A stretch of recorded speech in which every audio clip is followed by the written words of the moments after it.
Assalamualaikum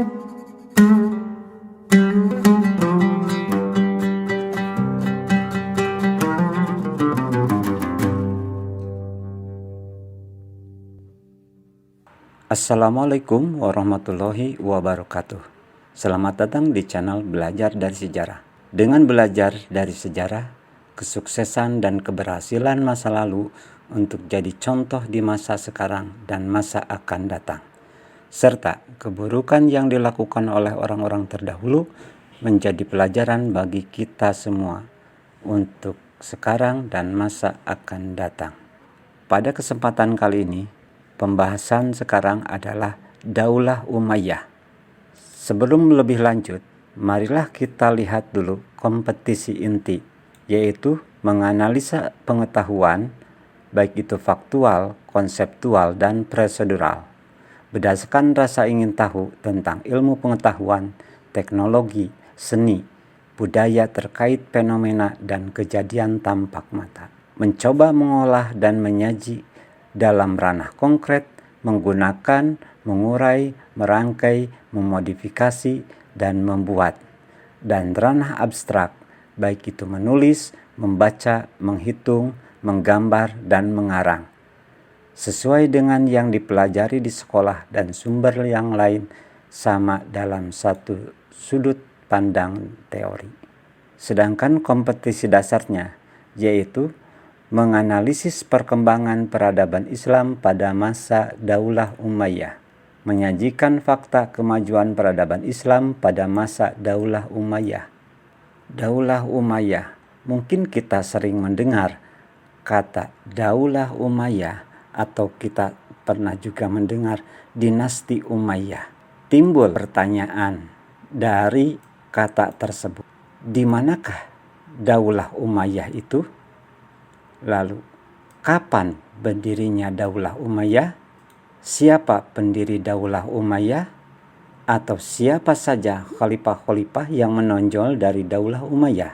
Bagaimana proses berdirinya Daulah Umayyah? Kenapa Daulah Umayyah mengalami kemunduran? Pelajaran apa yang bisa diambil dari kemunduran dan runtuhnya Daulah Umayyah? Untuk membahas pertanyaan-pertanyaan tersebut, mari kita lihat peta Daulah Umayyah atau dinasti Umayyah.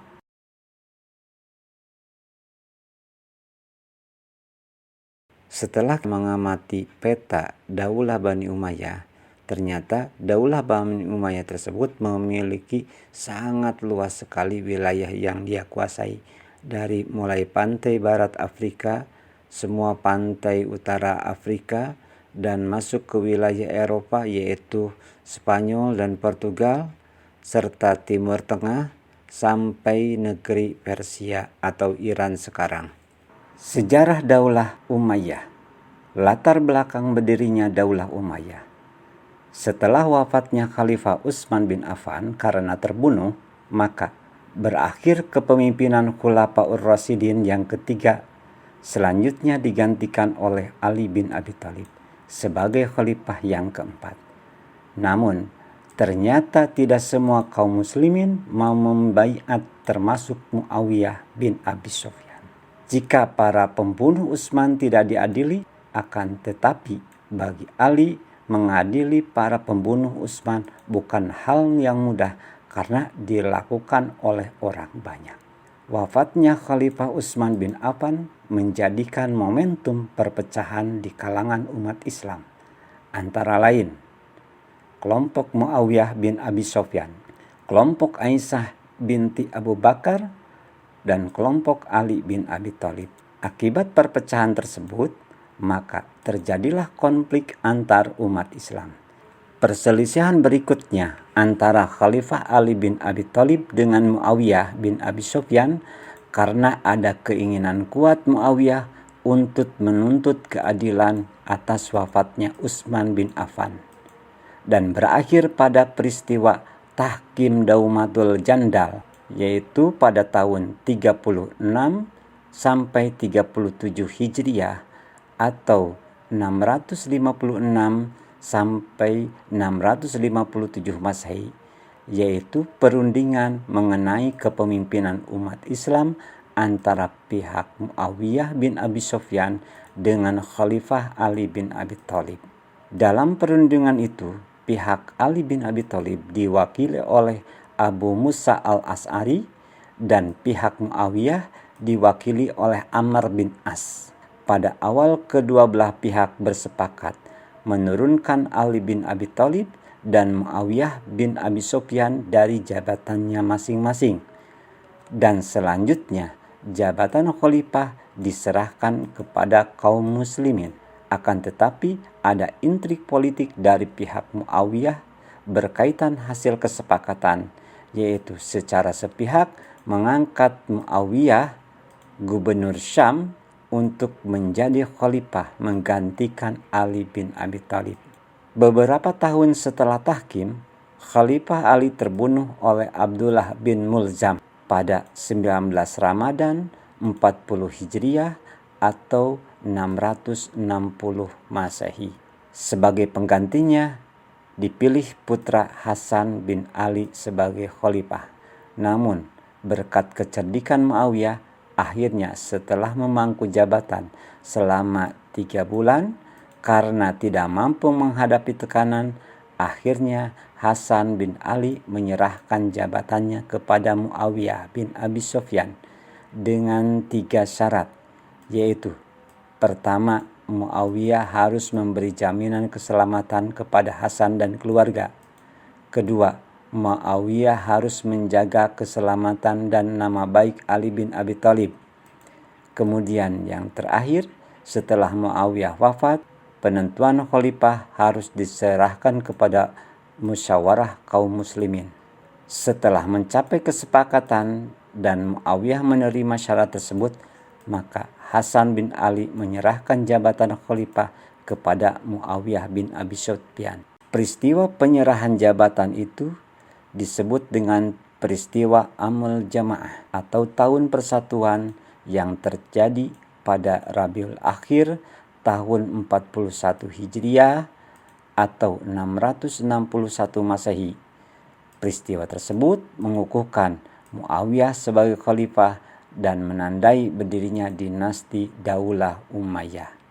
Kemudian Muawiyah memindahkan pusat kekuasaan dari Madinah ke Damaskus.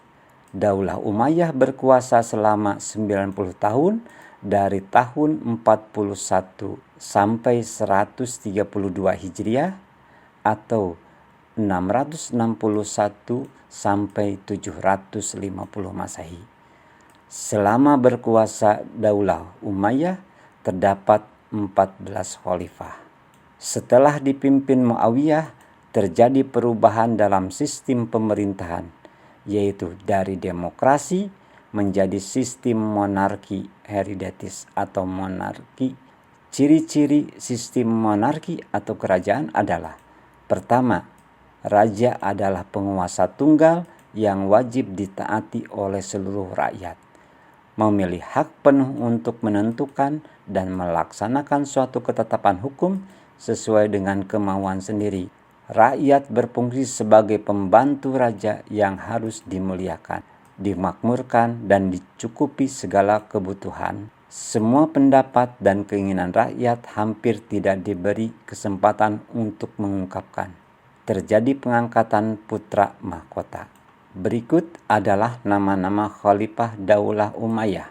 Diawali dari Muawiyah bin Abi Sufyan, Yazid bin Muawiyah atau Yazid I, Muawiyah bin Yazid atau Muawiyah II, Marwan bin Hakam, Abdul Malik bin Marwan, Al-Walid bin Abdul Malik, Sulaiman bin Abdul Malik, Umar bin Abdul Aziz, Yazid bin Abdul Malik, Hisham bin Abdul Malik, Al-Walid bin Yazid, Yazid bin Al-Walid, Ibrahim bin Al-Walid, dan yang terakhir atau yang ke-14 adalah Marwan bin Muhammad.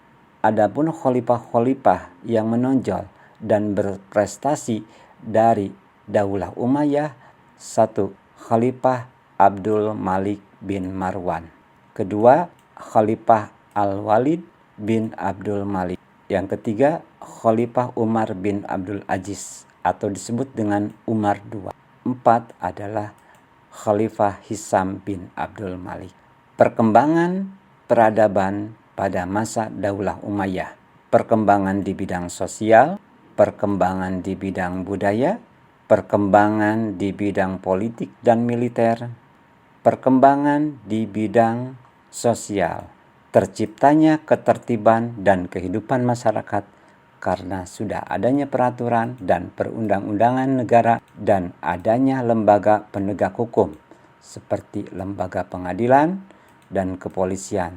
Terciptanya kemakmuran dan keadilan yang merata karena pemerintah telah memberikan hak-hak perlindungan yang sama kepada warga. Terpeliharanya dan terjamin masyarakat kelas bawah seperti anak yatim, orang lumpuh, buta, dan lain-lain. Dibangunnya rumah sakit, jalan raya, sarana olahraga seperti gelanggang pacuan kuda, dan lain-lain. Tempat minum di tempat yang strategis, kantor pos, pasar, pertahanan sebagai sarana prasarana umat. Perkembangan bidang budaya. Di bidang budaya, bahasa Arab berkembang luas ke berbagai penjuru dunia dan menjadi salah satu bahasa resmi internasional di samping bahasa Inggris. Mencetak mata uang dengan menggunakan bahasa Arab, mendirikan pabrik kain sutra, industri kapal dan senjata, gedung-gedung pemerintahan, membangun irigasi sebagai sarana pertanian, membangun kota Basrah dan Kufah sebagai pusat perkembangan ilmu dan adab, memuat administrasi pemerintahan dan pembukuan keuangan negara. Perkembangan prestasi di bidang politik dan militer. Terbentuknya 5 lembaga pemerintahan. 1. Lembaga politik atau An-Nizam As-Siyasi. 2. Lembaga keuangan atau An-Nizam Al-Mali. 3. Lembaga tata usaha atau An-Nizam Al-Idari. 4. Lembaga kehakiman An-Nizam Al-Qadai. 5. Lembaga ketentaraan atau An-Nizam Al-Hardi. Terbentuknya sekretaris negara atau Diwanul Kitab bertugas mengurusi berbagai macam urusan pemerintahan. Dewan ini terdiri dari 5 orang sekretaris, yaitu sekretaris persuratan atau Khatib Ar-Rasai, sekretaris kepolisian Khatib Al-Jun, sekretaris kehakiman Khatib Al-Qadai, dan sekretaris keuangan Khatib Al-Kharaj, serta yang kelima adalah sekretaris ketentaraan atau Khatib Al-Jun. Untuk keselamatan khalifah, Al-Hijab atau ajudan. Semua orang yang menghadap khalifah harus meminta izin kepada Al-Hijab memindahkan ibu kota pemerintahan Bani Umayyah dari Kufah ke Damaskus, menumpas segala bentuk pemberontakan yang ada demi terciptanya kestabilan, keamanan dalam menyusun organisasi pemerintahan agar roda pemerintahan dapat berjalan lancar, mengubah sistem pemerintahan demokratis menjadi sistem monarki, dan menetapkan bahasa Arab sebagai bahasa nasional Daulah Umayyah yang dapat berfungsi sebagai alat pemersatu bangsa. Tokoh-tokoh yang berperan dalam pembangunan politik dan militer antara lain Khalifah Muawiyah, Khalifah Abdul Malik bin Marwan, Khalifah Walid bin Abdul Malik, dan Khalifah Sulaiman bin Abdul Malik. Mungkin itu saja untuk kesempatan kali ini. Terima kasih. Wabillahi taufiq wal hidayah. Wassalamualaikum warahmatullahi wabarakatuh.